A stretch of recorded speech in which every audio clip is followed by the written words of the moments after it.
அவரே மறைச்சிட்டாரு. பாருங்க, இந்த மாதிரி தான் இந்த கிளப்புக்கு முத அவர் வந்தார். இப்போ இந்த மாதிரி வந்து அவர் இருக்கிறார். நிறைய பேர் சொல்லுவாங்க இந்த ப்ராடக்ட்ல வந்து நம்மளாம் சாப்பிட முடியாது, இதெல்லாம் வசதியான ஒரு ஆட்டோ தான் ஓட்டுறாரு. ஹெல்த்து மேலே யாருக்கு அக்கறை இருக்கோ, உயிர் மேலே யாருக்கு அக்கறை இருக்கோ, குடும்பத்து மேலே யாருக்கு அக்கறை இருக்கோ அவங்கெல்லாம் அவங்க ஹெல்த்தை கண்டிப்பாக பார்த்துப்பாங்க. அந்த மாதிரி பர்சன் தான் இது. இதில் நிறைய கெட்ட பழக்கங்கள் இவங்க இருந்து நிறைய இருக்குது.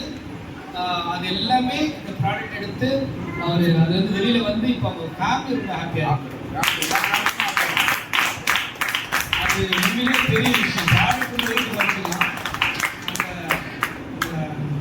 ஆட்டிடியூட் அந்த சொல்லுவாங்க கெட்ட பழக்கங்களை மாற்றுறது எப்படி முடியும்? 25 வயசுலேருந்து எனக்கு கெட்ட பழக்கம், 25 வயசுக்கு 30 வயசுக்கு கெட்ட பழக்கம் வந்துச்சு.